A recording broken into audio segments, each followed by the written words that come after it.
오늘 우리가 함께 이야기 나눌 주제는 홍해와 요단강인데요. 이스라엘의 어떤 구원의 여정 중에 또 중요한 측면 하나를 이야기를 할 수 있을 것 같습니다. 홍해는 그 예수 그리스도의 죽음이 우리에게 적용되는 측면이라고 한다면, 요단강은 그래서 우리가 주님의 죽으심을 짊어지는 삶을 상징을 하는 거죠. 그래서 이 홍해와 요단강의 어떤 관계와 좀 교훈을 한번 이야기를 해볼게요. 이야기하기 전에 아마도 제가 6월절 이야기를 조금 더 해드려야 될 것 같아요. 왜냐면 홍해를 올바로 배우기 위해서는 우리가 6월절을 잠깐 복습을 해야 되고, 그래야지 요단강으로 우리가 교훈을 잘 넘어올 수가 있을 것 같아서 6월절 복습을 잠깐 하겠습니다. 당연히 6월절은 그리스도의 피로써 우리를 심판에서 가려주는 역할을 하죠. 당연한 이야기이기 때문에 이것은 넘어갈게요. 그런데 베드로는 좀 특별한 이야기를 해요. 너희가 알거니와 너희 조상의 유전한 망령된 행실에서 구속된 것은, 우리가 과거에 망령된 행실에서 살았다, 우리가 잘못된 방식으로 살았다, 그런데 이 문제에서 구속을 얻고 우리가 새로운 삶의 원칙으로 들어오게 된 것이 바로 그리스도의 보배로운 피 때문이다 라고 이야기를 하면서, 예수님의 피는 우리를 새로운 삶으로 인도하는 시작점이 된다라고 하는 거죠. 그래서 6월절은 단순히 우리의 죄가 용서받은 것이 아니라 새로운 삶의 원칙을 우리에게 가르쳐주는 시작점이 된다는 거예요. 그래서 그리스도인들은 하나님을 믿는다고 한 다음에, 이제 나는 하나님을 믿는 사람이니까 예전과는 다르게 살아야 돼, 이렇게 아마 모두가 다 생각을 하시게 될 거예요. 그런데 이제 여기서 그 하나님의 요구와 표준이 얼마나 높은지를 우리가 구원받자마자 알지는 못하거든요. 그러다 보니까 좀 선의 표준이 좀 자기 생각에서 올바른 수준의 선의 표준들을 좀 세우게 되죠. 여기서 제가 말하는 것처럼 도덕적, 혹은 사회적, 혹은 문화적, 혹은 관습적인 것들, 이런 올바르다고 생각하는 것들, 또 사실 저런 것들을 이루는 근원은 우리 양심이죠. 양심상 이런 게 맞다고 생각을 하니까 그냥 이런 것들, 혹은 교회가 일반적으로 요구하는 것, 이렇게 경건훈련 하세요, 이런 거요. 이런 것들이 우리의 삶의 어떤 규례라고 생각을 하죠. 그렇지만 우리가 신앙의 여정을 출발해보면 하나님의 뜻을 알게 되고, 하나님은 이러한 우리가 처음 생각했던 규례보다 훨씬 더 높으신 분이라는 걸 우리가 이해하게 되죠. 그래서 이 출애굽을 할 때 아까 우리의 삶이 구속받는 거라고 했잖아요. 그래서 우리가 출애굽을 할 때, 그 여정을 출발할 때 그 어린 양의 고기를 먹거든요. 이건 당연히 예수님의 어떤 죽음, 특히 예수님의 죽음이 죄를 심판하시고자 하는 죽음이잖아요. 이 고기를 먹는다는 거는 그것을 상징하는 거겠죠. 그때 우리는 무교병과 쓴나물을 먹어요. 이것은 우리의 삶을 돌아보고 회개를 해야 한다는 의미를 가지고 있는 거예요. 즉, 우리의 죄 때문에 예수님의 심판을 받는 것이고, 그래서 나의 삶에 대한 좀 근본적인 평가, 내가 하나님을 저버리고 내 소견에 옳은 대로 살았구나, 그런 평가, 그래서 이러한 삶에서 내가 돌이켜야 되는구나 라는 것을 깨닫게 되는 것이 바로 출애굽의 전체 교훈이 되겠죠. 그래서 이 사람들은 애굽을 떠나야만 하는 상황이 된 거예요. 그래서 너희는 이것을 먹을 때 발에 신을 신고 지팡이를 잡고 급히 먹어라, 이것이 여호와의 유월절이라 이렇게 말하죠. 우리가 여기서 볼 수 있는 거는 죄로부터의 이제 구별을 이야기해 주는 것이고, 죄된 세상으로부터의 어떤 이탈, 그것을 상징한다고 우리가 출애굽기에 있는 이 유월절 교훈에서 좀 볼 수가 있죠. 그러면은 우리가 여기 나온 것처럼 무교병과 쓴나물을 우리가 정말로 먹고 하나님께서 원하시는 것이 애굽을 탈출하는 것이라는 걸 우리가 이해하게 된다는 것은 우리 그리스도인들에게 어떻게 실제적으로 교훈이 되는 것이냐면, 하나님께서 인간에게 주신 책임은 내가 처음 생각했던 이런 문화적이거나 사회적 규범보다 훨씬 더 높다는 걸 깨닫는다는 거예요. 그래서 인간에게 주어진 책임의 전체 영역을 깨닫게 되죠. 그 전체 영역이 바로 율법이에요. 율법은 우리한테 이렇게 말을 하죠. 마음과 목숨과 뜻을 다해서 하나님을 사랑해라. 또 내 이웃을 내 몸과 같이 사랑해라 라고 말하고, 그만큼 우리가 하지 않으면 우리는 하나님 앞에 합당치가 않은 거예요. 그게 인간에게 주어진 책임이거든요. 그것이 바로 율법이거든요. 우리가 여기서 무교병과 쓴나물을 먹고 하나님의 진정한 요구사항인 애굽에서 탈출하라고 하는 그 메시지를 받는다는 것은 결국 하나님께서 율법을 통해서 이런 걸 요구한다는 것을 우리가 깨닫는다는 거죠. 그래서 로마서 7장에 보면은 바울 사도는 율법을 통해서 자신이 자기 안에 내재되어 있던 죄의 어떤 본성을 이해했다, 그렇게 이야기를 하는 거죠. 율법이 없었다면 자기는 자기 안에 있는 탐심을 알지 못했을 것이다, 이렇게 말을 하면서 율법은 우리의 하나님 앞에서 우리에게 놓여진 모든 책임을 우리에게 보여주고, 그것을 통해서 너는 하나님의 책임을 전혀 이해하지도 못하고 또 실행할 수 없는 사람이라는 것을 가르쳐준다. 그게 바로 율법의 역할이라는 거예요. 우리가 율법을 이렇게 이해를 하게 돼요. 인간에게 주어진 책임의 어떤 전체라는 거를. 율법은 그뿐만 아니라 그 책임을 내가 다하지 않으면 정죄예요. 죄의 권능은 율법에 있다 그랬죠? 그래서 우리가 율법을 못 지킨다는 것, 혹은 율법을 어긴다는 것, 이런 걸 통해서 죄가 역사하게 되는 거예요. 죄의 힘이 나타나게 되는 거죠. 우리가 율법, 마음과 목숨과 뜻을 다해서 하나님을 사랑하거나 내 이웃을 내 몸처럼 사랑하지 못하기 때문에 우린 율법을 어기는 거고, 그걸 통해서 죄가 얼마나 강력한 것인지 우리가 느끼게 되는 거죠. 그리고 이 죄를 통해서 우리를 정죄하죠. 그 정죄라는 것이 뭐냐, 바로 사망의 화살이 우리의 양심 속에 사망에 쏘는 것, 화살이죠. 사망의 화살이, 혹은 이제 침이라고 되어 있거든요. 독침 같은 거 있잖아요.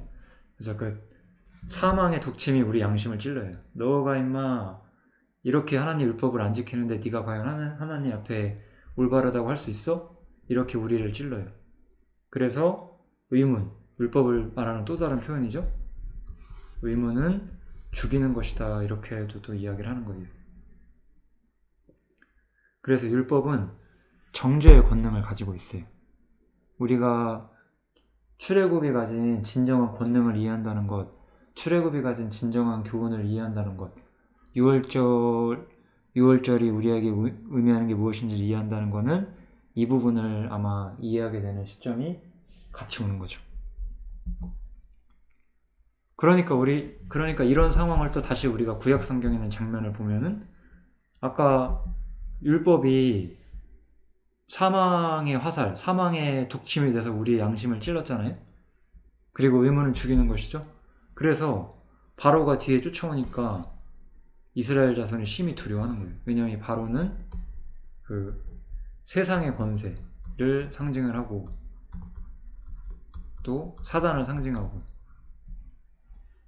그래서 우리를 못 가게 막는, 죄의 어떤 권능을 통해서 우리의 양심에 그 정죄의 화살을 날리는 그런 존재로 묘사가 되어 있죠.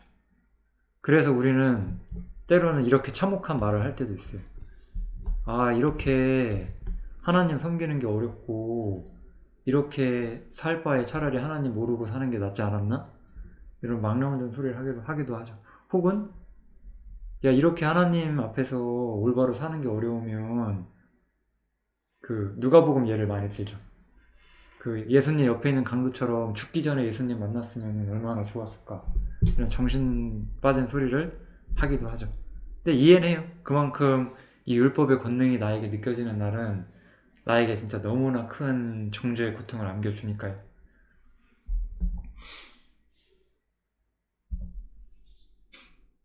하지만 하나님의 구원은 그게 전부가 아니죠.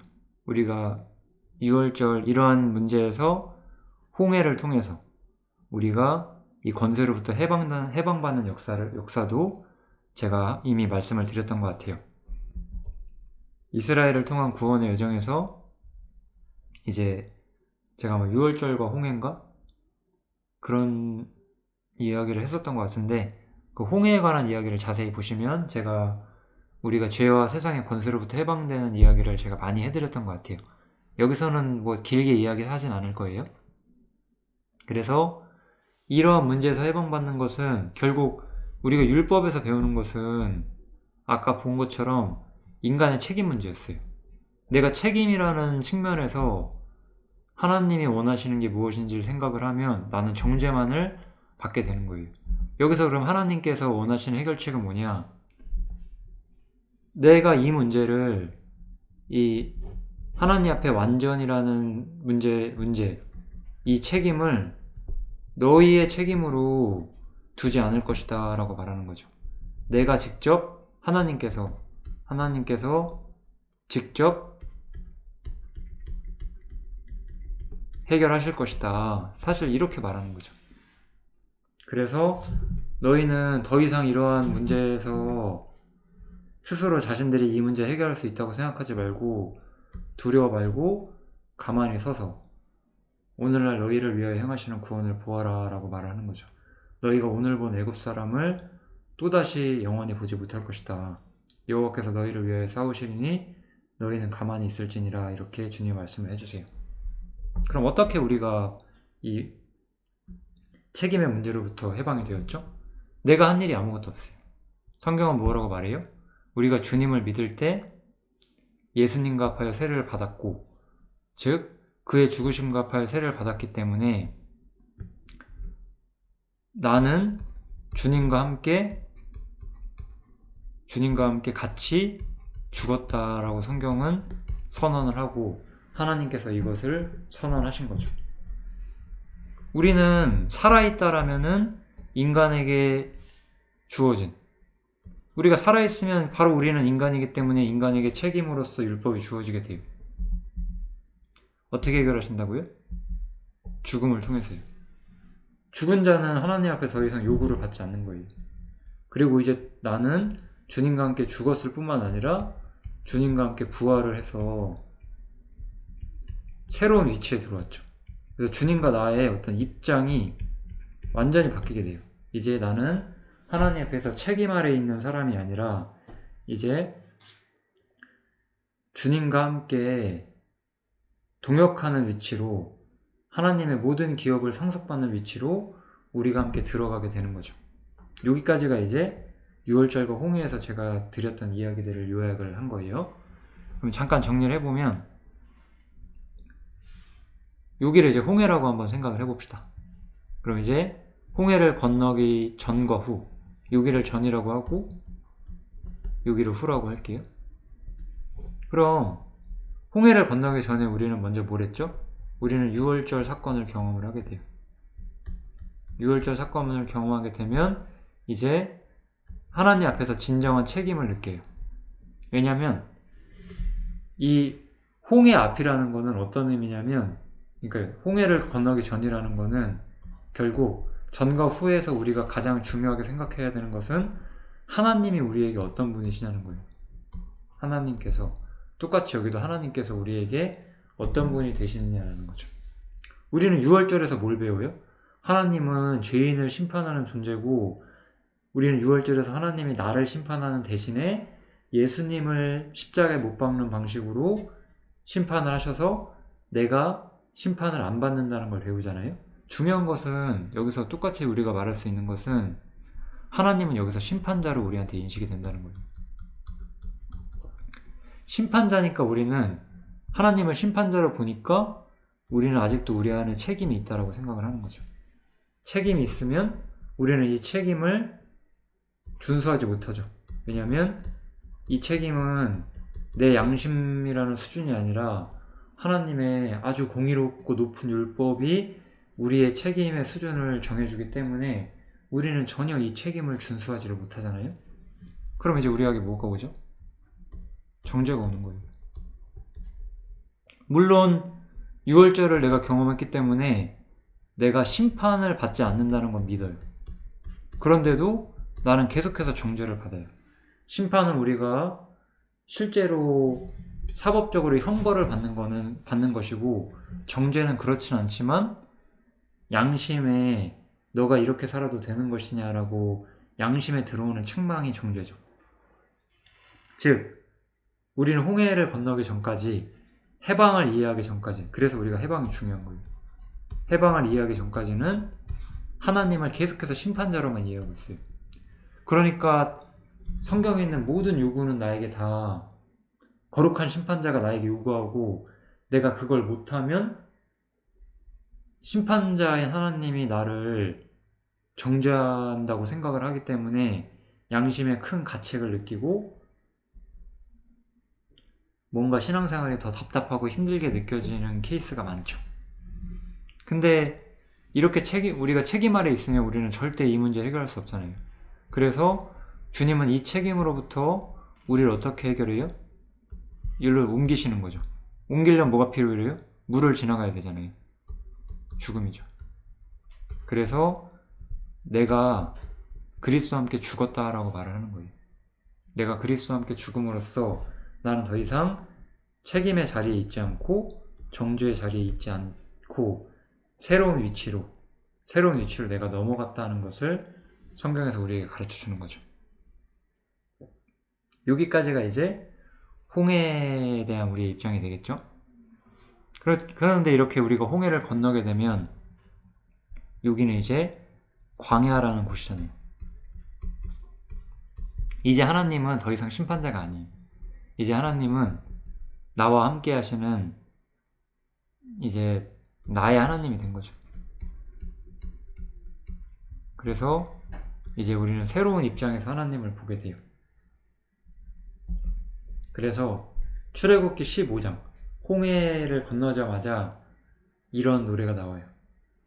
내가 여호와를 찬송하리니. 오히려 사실 우리가 뭘 볼 수 있냐면 홍해 건너기 전에는 찬송이 없어요. 첫 번째 찬송이 출애굽기 15장에 나오거든요. 그러니까 홍해를 건너기 전에는 사람이 책임 아래 있을 때는 하나님 앞에 진정한 찬송을 드리지 못해요.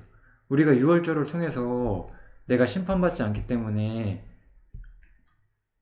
나 같은 죄인 살리신 주님 놀랍다고 우리가 찬송을 하기도 하지만, 사실 우리의 진정한 찬송이 올라가기 위해서는 우리는 해방 알아야 돼요.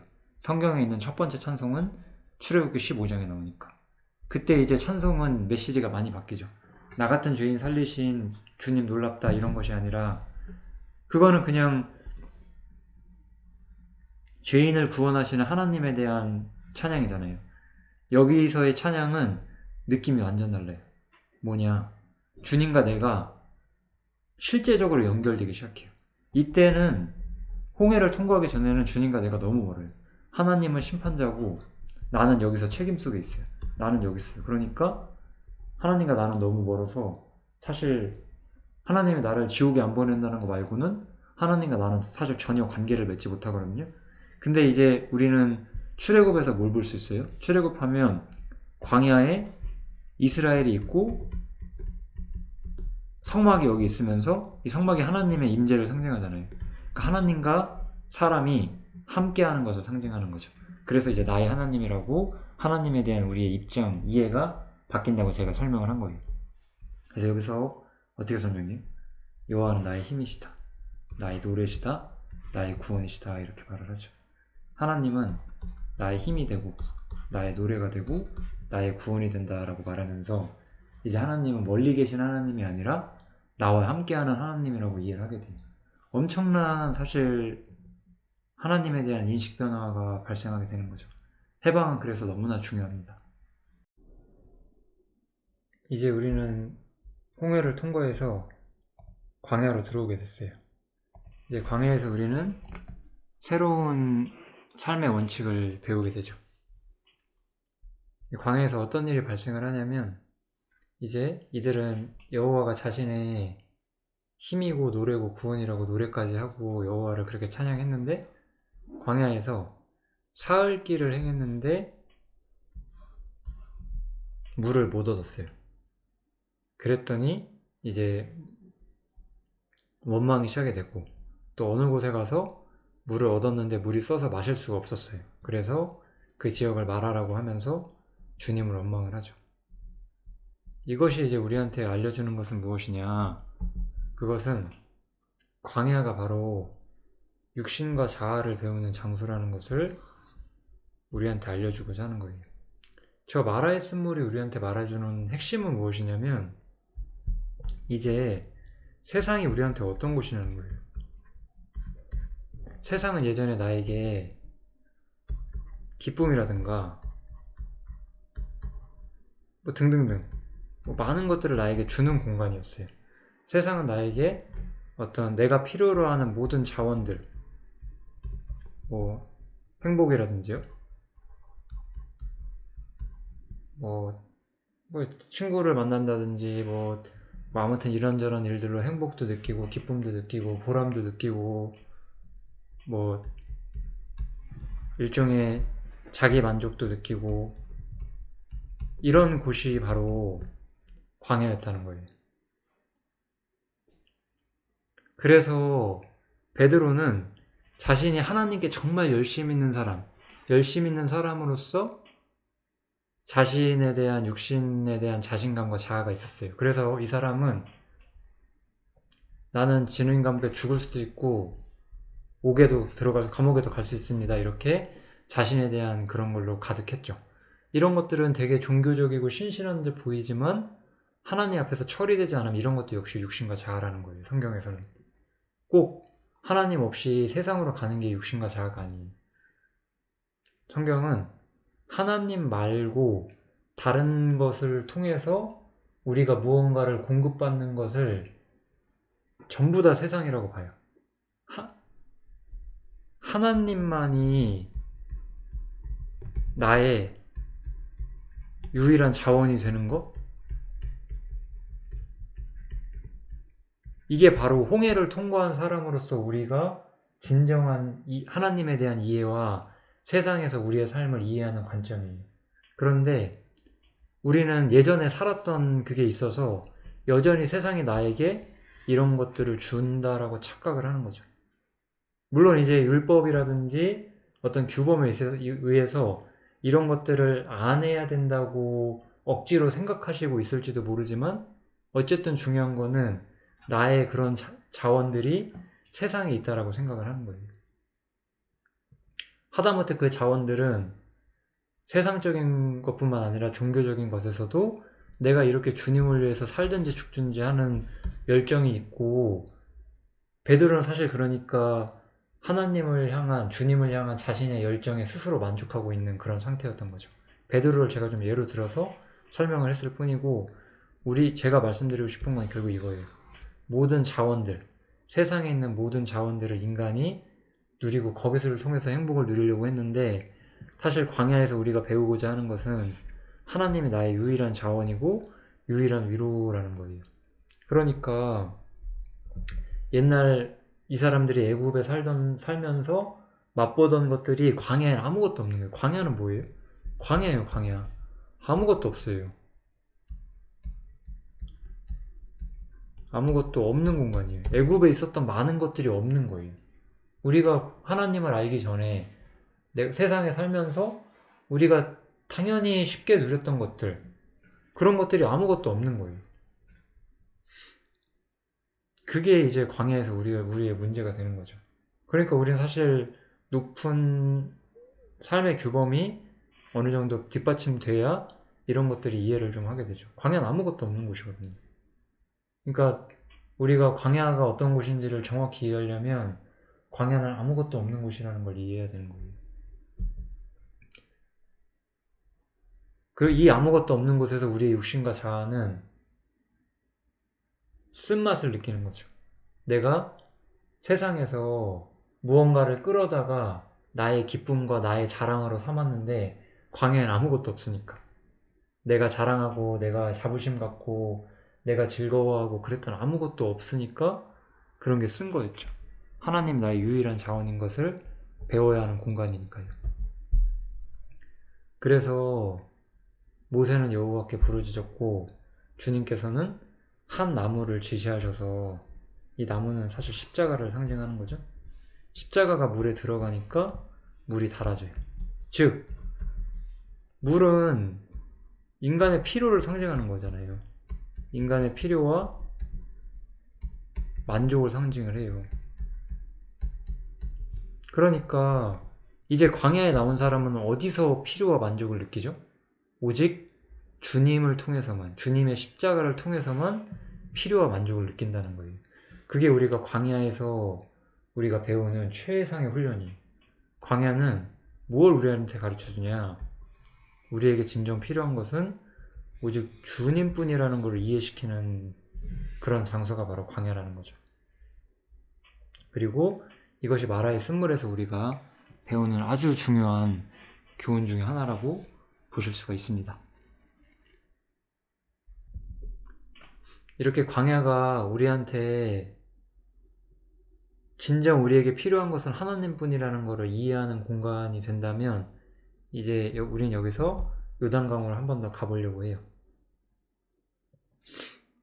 요단강은 이제 홍해처럼 자동으로 열린 것이 아니고 이스라엘 사람 12명이 있는데 이 사람들이 이제 요단물을 밟아요. 그러면 요단물, 그 위에서부터 흘러오는 물이 끊어지고 쌓일 것이다. 강이 있는데 이 이스라엘 지파 사람들이 들어가면 홍해처럼 물이 열린다는 거예요. 그러니까 홍해에서는 홍해는 어땠어요? 홍해는 하나님이 물을 가르셨고 그 가른 물로 이스라엘 민족이 갔죠. 그런데 요단강에서는 사람이 먼저 들어가면 물이 갈라져요. 그러니까 이거는 주님이 하신 일을 우리가 쫓아간다는 의미를 아주 강력하게 보여주고 있는 거죠. 그래서 이것은 그분의 죽으심을 나에게 적용하는 삶이에요. 그럼 이 적용하는 삶이라는 건 어떻게 받아들여야 하는 거냐면은, 예를 들어서 우리가 어떤 자기 부인의 주제가 있다고 생각을 해볼게요. 어떻게 하자, 이렇게 자기 부인을 해야 한다. 우리가 나름대로 들었던 게 있다고 생각을 해봅시다. 그러면은 우리가 이 자기 부인을 일종의 의무라고만 생각을 하는 경우가 있어요. 이렇게 우리가 의무라고 생각하는 것은 아직 우리가 요단강을 잘 이해하고 있지 않은 거예요. 어떤 일을 내가 의무로서 받아들이고 이거를 하네 안 하네, 혹은 나는 이런 거에서 자유하네, 이런 식으로 어떤 내가 이 의무를 짊어졌냐, 아니면 혹은 나는 해방 알아서 이런 의무로부터 자유로워졌느냐, 이런 식으로만 어쨌든 의무를 짊어지냐 아니냐 이런 관점으로만 받아들이는 것은 그분의 죽으심을 나에게 적용하는 삶이 아니에요. 이거는 요단강을 건너고 있는 방식으로 보는 게 아니죠. 어떤 자기 부인도 마찬가지예요. 우리가 누구를 미워하면 안 되는데 미워하지 말아야지, 이렇게 말하는 것도 의무가 되는 거고, 혹은 내가 이렇게 나의 유익을 위해서 이렇게 살면 안 되는데 그러지 말아야지, 이것도 의무죠. 혹은 이제 해방 알았으니까 그래 이 정도는 괜찮아, 이런 거는 약간 나는 의무로부터 자유로워졌다라고 말하는 거지만 결국 의무 얘기를 하고 있기 때문에 전혀 요단강 문제가 아닌 거예요. 이 요단강이라는 건 무엇이냐? 그분의 죽으심을 제가 적용시킨다고 하는 거잖아요. 이 요단강을 이해하는 사람들, 나에게 진정 필요한 것은 주님뿐이라는 걸 이해하는 사람들은 어떻게 이런 걸 받아들이냐면은, 어떤 자기 부인이라는 문제가 왔을 때 이제 더 이상 의무로서 받아들이질 않아요. 의무로서 받아들이는 것이 아니라 주님께서 그때 그렇게 하셨었지 라고 생각을 하게 되는 거예요. 주님은 그때 그러셨구나 이렇게. 예를 들어 나에게 어떤 사람이 나에게 위해를 끼칠 때 내가 그 사람을 미워하고자 하는 그런 생각이 올라올 때 주님은 오히려 자신을 미워하고 자신을 반대했던 사람들에게 오히려 사랑을 주셨었구나. 이렇게 그분이 가셨던 그 십자가의 길이 내 마음속에 자연스럽게 흘러들어오고 내 삶의 동기와 목적이 주님의 삶 자체가 되는 거죠. 즉, 교회가 혹은 이제 저 같은 교사가 이렇게 하시는 게 자기 부인이에요. 이렇게 말해줄 수는 있어요. 일종의 팁으로서. 그런데 그 팁 자체를 내가 그냥 적용시키려고 하면은 그거는 또다시 의무가 돼버리고 그러면 우리는 실제적으로 자기를 부인하는 삶 혹은 이 요단강을 건너는 삶을 실천하기는 힘들어요. 왜냐하면 이 요단강이라는 문제의 핵심은 주님께서 나를 위해 홍해문을 열어주신 그 죽음을 이제는 내가 따라가 보면서 그분의 죽으심의 의미와 가치를 내가 이해해 보는 거기 때문에 언제나 주님을 기억해야 되는 거죠. 그래서 제가 이런 구절들을 여기서 말씀을 드린 거예요. 무엇을 하든지 말에나 일에나 다 주 예수의 이름으로 하라 이렇게 말을 제가 드릴 수가 있을 것 같아요. 어떤 의무 때문에 내가 이걸 하네 이걸 안 하네가 아니라 어떤 상황에 닥쳤을 때 아 맞아 주님은 이렇게 하셨어 혹은 주님의 성품을 보건대 이렇게 하실 거야 그러한 방식으로 내가 모든 일을 판단하고 행동한다는 거죠.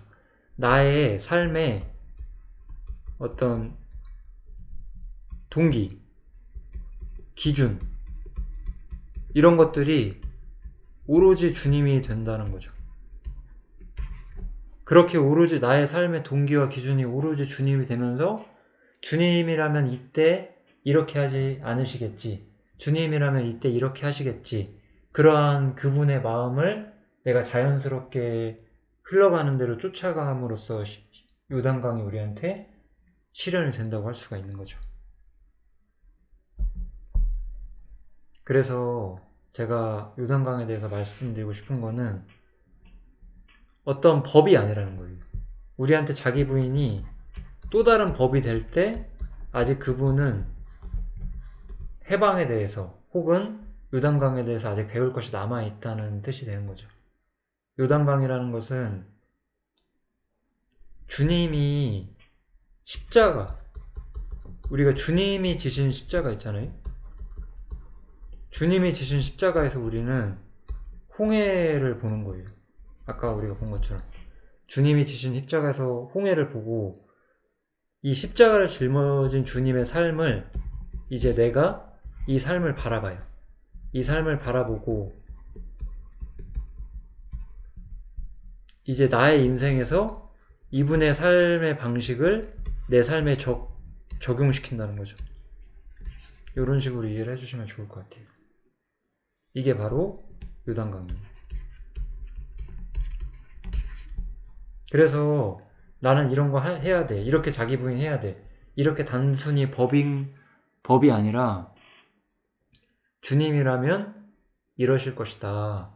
이렇게 우리가 생각하는 것이 사실은 진정한 자기 부인을 위한 어떤 기준이 되고 길이 되는 거죠. 우리가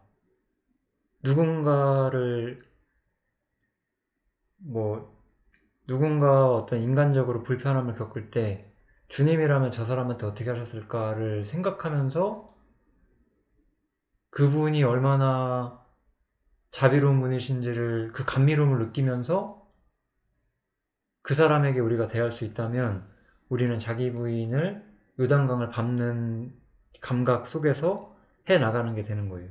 그런데 그냥 참아야지 내가 참는 게 맞지 이렇게 하는 건 사실 자기 부인이 아니라 규범에 가까운 것이고 이것은 여러분들이 잘 못하고 있다는 뜻은 아니에요. 그게 아니라 그런 분들에게 필요한 것은 결국 자기 부인을 더 잘하는 게 아니라 주님을 더 바라보셔야 한다고 저는 말씀을 드리고 싶어요. 여러분이나 제가 자기를 더 잘 부인해야 그게 되는 게 아니라, 물론 자기를 부인하지 않는다는 것은 문제가 되겠지만, 내가 주님을 이해하는 만큼 나는 진짜 의미 있는 자기 부인을 실천할 수가 있는 거죠. 내가 그걸 알기 전까지 나는 여전히 의무로서만 행하게 되는 거죠. 그래서 내 삶의 목적, 표준, 동기가 다 주님이 되는 거예요. 주님이 이 땅을 사실 때 모든 것을 참았어. 주님이 이 땅에서 그 어려운 길을 가실 때 모든 것을 하나님께 의탁하고 믿었어요. 하나님께 모든 것을 바랬고, 그래서 모든 것을 견디셨어요. 그래서 나에게 이런 상황이 왔을 때 똑같이 모든 것을 참고 모든 것을 믿고 모든 것을 바라고 모든 것을 견딘다는 거예요. 내가 그냥 규범으로서 이렇게 참아야 돼, 이렇게 견뎌야 돼, 이렇게 되는 게 아니라 주님이 그런 삶을 사셨다는 것을 내가 믿고 따라간다는 거죠. 그래서 결국 진정한 자기 부인 요단강을 건너기 위해서는 반드시 우리가 먼저 홍해를 건너므로써 하나님과 나의 관계가 확보돼야 돼요. 그래야지만 요단강을 통해서 이 관계에 대한 이해를 통해서 우리가 올바른 삶을 실천해 나갈 수가 있게 되죠. 뭐 하나 예를 들어보면 이런 거예요. 우리가 직장 생활을 한다고 생각을 해봅시다. 우리가 회사를 다니고 또 가정에서는 또 아들이겠죠? 딸일 수도 있겠고요. 자식이에요. 우리가 회사에서 열심히 일을 하죠. 여러 가지 이유로 열심히 일을 할 거예요. 근데 열심히 일하는 이유는 뭐예요? 결국은 여기 있는 이 나의 보스, 나의 그 직장 상사 혹은 사장한테 더 잘 보여서 내가 더 좋은 대우를 받고 더 좋은 돈도 더 많이 받고 나의 인정받고 싶고 이런 거잖아요. 그죠? 뭐 나는 특별히 다르다 뭐 이럴 수도 있겠지만 그런 예외는 빼요. 그런데 아들이 부모한테 하는 건 어때요? 물론 이제 하도 이상한 가족 관계가 많기 때문에 부모에게 인정받아서 부모한테 유산받고 싶은 그런 이상한 인간들도 있겠지만 우리는 그런 얘기 하는 게 아니잖아요. 우리는 자식으로서 부모의 건강을 언제나 염려하고 부모가 편하길 바라고 부모님이 건강하게 장수하시고 행복하게 사시길 바라잖아요. 똑같은 일을 할 때도 회사 상사한테 하는 거랑 아들이 부모한테 하는 거랑 다르다는 거예요. 즉, 우리가 진정한 자기 부인을 하려면 우리가 사실 그런 점에서는 아들의 위치가 되는 게 저는 중요한 것 같아요. 내가 의무로 할 때, 내가 종으로서 하나님을 우리가 물론 그리스도의 종 바울 이렇게 말하기도 하지만 그런 측면이 아니라 성경은 모세는 하나님의 종이었고 종으로서 일을 했지만 예수님은 아들로서 일을 했다고 하잖아요. 그런 측면에서 봤을 때 우리가 종으로서 모든 것을 의무 가운데 한다면 우리는 자기 부인을 하기가 힘들어요. 우리는 아들로서 나를 위해서 먼저 삶을 보여주신 하나님을 쫓는다는 그런 느낌이라고 보시면 되죠. 나의 주님, 남편으로서 내가 주님의 신부로서 나의 남편이 나를 위해서 어떤 길을 가셨는지 내가 매일을 생각하면서 나의 남편이라면 이랬을 것이야. 나의 아버지라면 이랬을 것이야. 나의 주님이라면 이랬을 것이야. 이런 느낌으로 이러한 마음으로 우리가 살 때 우리가 진정한 형태의 자기 부인을 실현할 수가 있을 거예요. 그래서 자기 부인은 항상 우리가 더 잘 견딘다고 해서 그 사람이 자기 부인을 잘하는 것은 아니에요. 왜냐하면 엄청나게 원래 인내력이 많은 사람일 수도 있고 참을성이 많은 사람일 수도 있어요. 어쩌면 이 말씀을 전하고 배우는 우리들보다 더 인내심이 많은 세상 사람도 있겠죠? 그럼 그 사람이 우리보다 인내심이 많다고 해서 자기 부인하는 건 아니죠. 왜냐면 우리는 다 약하지만 우리는 모든 것들을 주님을 중심에 두고 그분을 표준으로 삼았을 때에만 이 모든 문제를 이해하고 해결할 수가 있기 때문에 그래요. 만약에 내가 율법적으로 잘못은 아니지만 내가 가진 나의 어떤 기쁨과 즐거움을 위한 취미 같은 게 있다고 쳐요. 뭐 해도 죄는 아니겠죠. 괜찮기도 해요. 그런데 우리가 만약에 주님이라면 이렇게 안 하셨겠지라는 생각이 들고 그래서 멈추게 된다면 그것은 또한 엄청난 자기 부인의 승리겠죠. 자기 부인은 그런 거예요. 그러니까 주님이 내 삶의 목적과 표준과 동기가 돼서 내 삶을 움켜쥐고 그분이 가신 길에 내가 끌려가는 삶이죠. 그래서 무엇을 하든지 주님의 이름으로 하는 거예요. 주를 향하여 소망을 가진 자마다 그의 깨끗하심 같이, 여기서 무슨 그분처럼 거룩해진다는 뜻은 아니죠. 그분처럼 나도 하겠다는 거예요. 결국 이 문제의 핵심은 그분처럼이죠. 그분처럼. 주님처럼. 주님이라면 어땠을까를 따라서 그분처럼 내가 쫓아가는 것.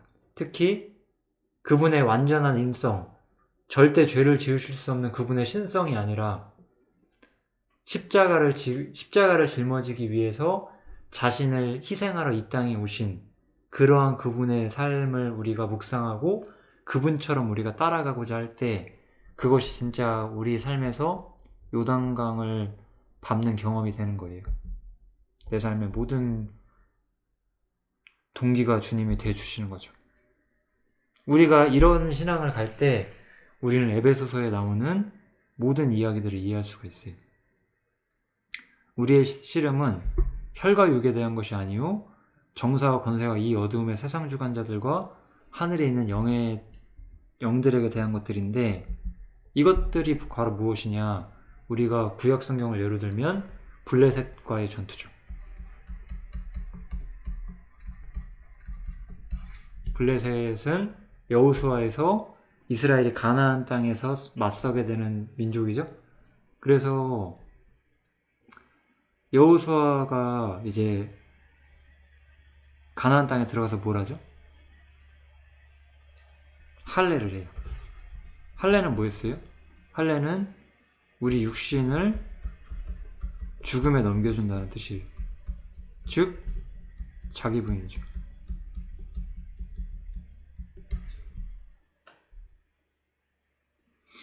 그래서 이 할례를 행할 때 여호수아는 어떻게 말을 하냐면 내가 오는 날 애굽의 수치를 너희에게서 굴러가게 했다 이렇게 말해요. 할례는 뭐예요? 자기 부인을 통해서 육신을 죽음에 넘겨주는 것은 애굽의 수치와 우리를 끝내는 거예요. 애굽과 우리의 삶을 끝장내는 방법이 무엇이다? 우리의 육신을 치는 것이다. 우리의 자아를 부인하는 것이다. 성경에서는 이렇게 말을 하는 거고 그 지역 이름이 길갈이고 길갈은 언제나 이스라엘의 그 가나안 정복 전쟁의 시작점이 항상 길갈이었어요. 그래서 우리가 약속의 땅에서 승리를 맛보고 자기 부인을 통해서 승리의 기쁨을 맛보는 모든 일에 있어서 가장 중심점이 되는 곳은 길갈이고 길갈은 바로 우리 육신의 죽음을 상징하는 장소예요. 그래서 이 길갈에서 할례를 했을 때 이제 더 이상 이스라엘 민족은 광야에서 먹던 만나를 먹지 않고 가나안 땅의 열매를 먹게 되죠. 하나님이 주시는 모든 기쁨을 누릴 수 있는 사람으로서 승리의 맛을 경험하게 된다고 하는 거예요. 사실 이 약속의 땅에서 맛보는 이 승리, 이것이 사실 우리에게는 혈과 육에 속하지 않은 어둠의 세상 주관자들과 하늘에 있는 악의 영들과의 싸우는 우리 교회의 입장이라고도 보실 수가 있을 겁니다. 이런 것들이 이제 요단강이 우리한테 설명해 주는 거예요. 요단강을 위해서 우리는 반드시 홍해를 이해를 해야 돼요. 그래서 내가 결국 요단강이라는 거는 홍해를 내가 따라하는 거기 때문에 내가 홍해를 모른다면 요단강을 정확히 이해할 수 없고, 즉 그래서 우리는 십자가에 달리시기 위해서 자신을 포기하신 예수님을 따라가는 것이고, 모든 삶의 순간순간 주님이라면 이때 이렇게 포기했을 것이겠지, 주님이라면 이때 이렇게 자신의 의지와 자신의 어떤 모든 권리를 포기하셨겠지, 이런 마음으로 우리가 살아가는 걸 말해요. 작은 것이나 큰 일이나 모든 일에서 우리는 주님을 적용시키는 거예요. 주님이라면 이렇게 하실까?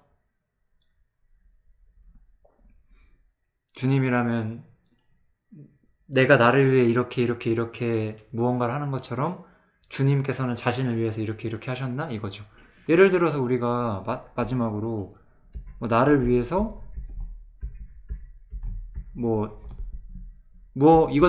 이것저것을 하지 말자, 이러면 규범이 되는 거거든요. 그런데 요단강이라는 거는 그렇게 내가 나를 위해서 무언가를 하고자 할 때 나의 주님께서는 그분 자신을 위해서 무언가 하신 적이 있었나?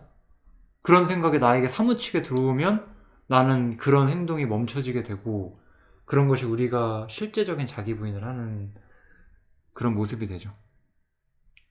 제가 이 자기 부인에 대한 것들은 참 경험적으로 많이 이야기하고 싶은데 유튜브에 그걸 남기면은 좀 뭐랄까요, 이거 내 얘기하는 건가? 이렇게 생각하시면서 괜히 마음 상하실 수도 있어서 약간 추상적으로 얘기하다 보니까 조금 더 어려웠는데, 그냥 주님이라면 과연 내가 하고 있는 이 행동을 지금 하실까?